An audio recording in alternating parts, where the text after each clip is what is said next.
Bonjour et bienvenue, ici Johan Yangting, votre coach, consultant et formateur en développement personnel et en développement d'affaires.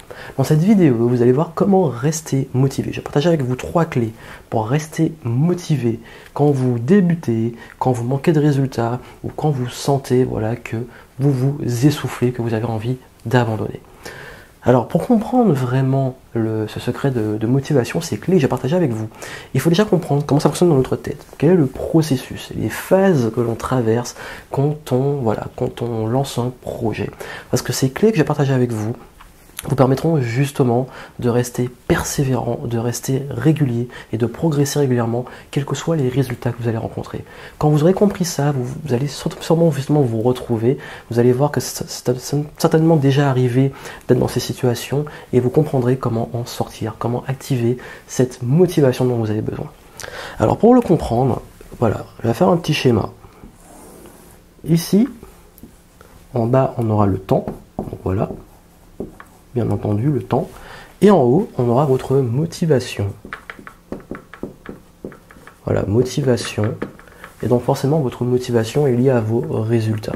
Généralement, quand vous êtes super motivé, vos résultats augmentent. Et quand vous perdez votre motivation, vos résultats diminuent. Ce qui est tout à fait humain et normal parce que voilà, quand nous sommes motivés, comme vous connaissez le fameux processus, pensée positive, choix positif, état positif, action positive, résultat positif. Je ne vais pas revenir dessus, j'ai déjà fait des vidéos dessus. Ici, on va comprendre un processus. Alors, temps 0. Vous démarrez votre projet. Qu'est-ce qui passe souvent quand on démarre un projet? On est hyper motivé. C'est le top. La motivation, les résultats qu'on obtient montent en flèche. Tout monte en flèche, on est hyper productif, on est motivé, on a des bons résultats. On lance un projet, on est content, on est enthousiaste. C'est le moment d'euphorie, voilà, nouveau projet, nouvelles ambitions, on se voit très haut, on est à fond. Seul problème, qu'est-ce qui se passe souvent pendant cette première phase? C'est que voilà, tout va bien, mais il arrive un moment où vous commencez à vous essouffler, vous commencez à rentrer dans la phase qu'on appelle la phase de stagnation. Bon, je parle beaucoup en apprentissage.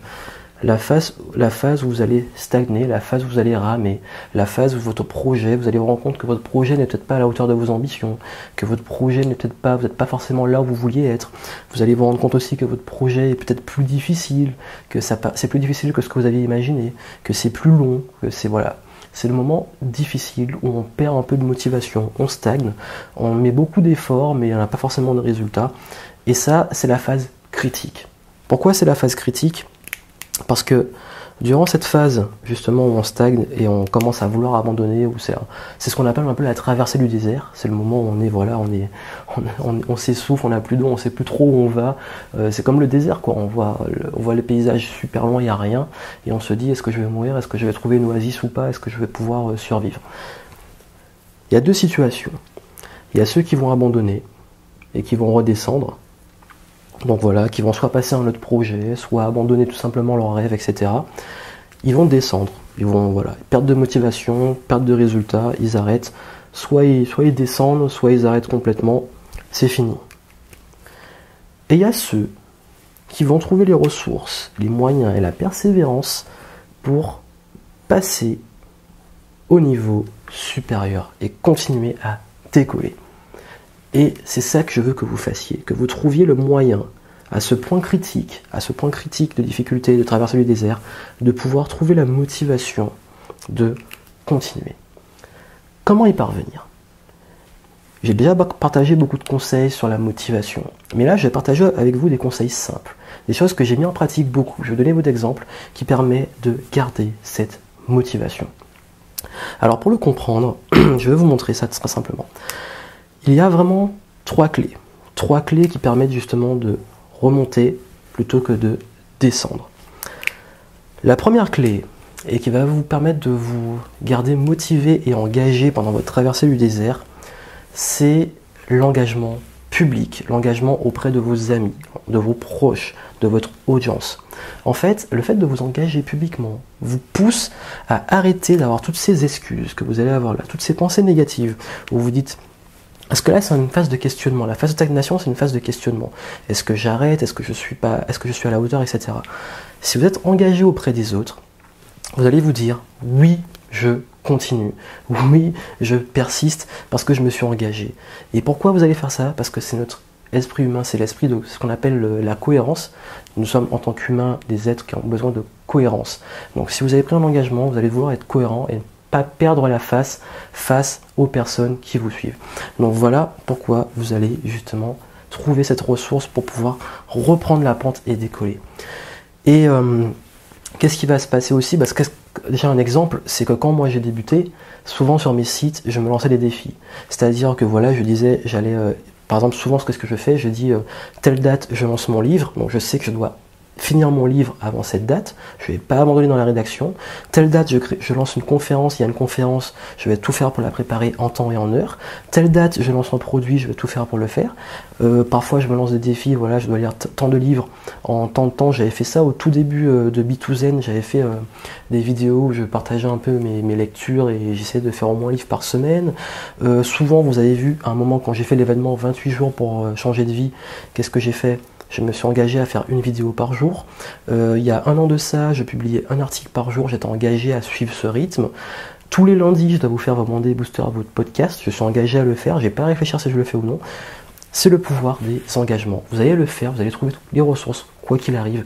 Et vous aurez beaucoup moins de raisons d'abandonner. Parce que vous n'avez pas envie que vos amis, vos proches ou votre audience, voilà, soient déçus. Ça, c'est un besoin humain. Première astuce. Deuxième astuce. Très efficace aussi, dans la même lignée, c'est pas l'engagement public, c'est plus personnel, mais c'est de vous lancer un défi, une compétition avec quelqu'un d'autre. Je m'explique.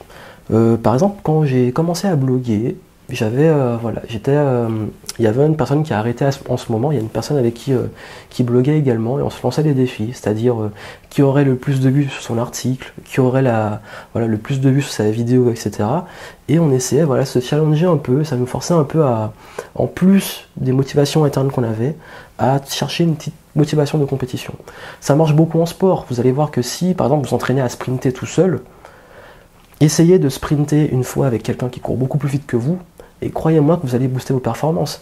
De même, une fois, j'avais fait, j'avais fait justement un concours avec un ami. J'étais lancé une compétition avec un ami justement, où en un mois, on s'était dit, voilà, c'était à l'époque où je faisais beaucoup d'athlétisme, on s'était dit, voilà, celui qui va gagner aux 100 mètres, donc voilà, c'était un défi qu'on s'était lancé, de booster nos performances aux 100 mètres. Et le fait d'avoir justement eu ce challenge auprès d'un ami, franchement, j'ai gagné au moins 2 secondes sur le 100 mètres, ce qui est énorme. J'ai plus le temps exact, mais je sais que j'avais retenu que j'avais gagné 2 secondes sur le 100 mètres, juste parce que je devais affronter cet ami. Donc voilà, c'est très puissant de se lancer des compétitions avec quelqu'un. Et souvent, quand on n'a plus la motivation interne, c'est bien d'aller la chercher à l'extérieur. Et troisième astuce que je vous donne pour justement continuer à être motivé à ce moment-là, c'est le pouvoir des petites récompenses. On n'y pense pas beaucoup, on est toujours en train de regarder justement l'objectif maximal, on a envie d'aller loin, on a envie d'aller haut, et on en oublie notre progression intermédiaire. C'est-à-dire que la traversée que vous allez avoir du désert au début, vous allez tellement être focalisé sur votre gros objectif, vos grosses ambitions, que vous oubliez tout le processus avant. Voilà pourquoi il est important, et je le dis souvent, de mesurer vos résultats, de savoir comment vous avancez, et face à ça, de vous récompenser dès que vous avez accompli des petites choses. Ça peut être, moi par exemple, je me récompense toujours quand j'ai réussi une petite conférence, quand j'ai réussi à créer un produit, quand j'ai fini un chapitre dans mon livre, quand j'ai lu un livre. J'ai fait preuve non seulement de gratitude, mais aussi j'essaie de me faire plaisir, de me récompenser quand j'ai accompli quelque chose. Donc voilà, essayez de cultiver ces petites récompenses. Ça peut être vous offrir un bon moment de pause, ça peut être en voyage, ça peut être par exemple dernièrement, justement quand j'avais réussi mon dernier lancement, je m'étais offert une nouvelle caméra pour faire des vidéos de meilleure qualité. Voilà, essayez vraiment de vous récompenser. Ça peut être matériel, ça peut être en termes d'expérience, peu importe. Le but, c'est de marquer, de se conditionner à la petite récompense, et ça vous gardera vraiment motivé. Donc voilà les 3 clés. Donc, vous engagez publiquement, vous engagez en compétition auprès d'une personne et vous récompensez à chaque évolution. Vous pouvez mixer le tout, voilà, ça vous permettra de garder cette motivation et de toujours passer le cap.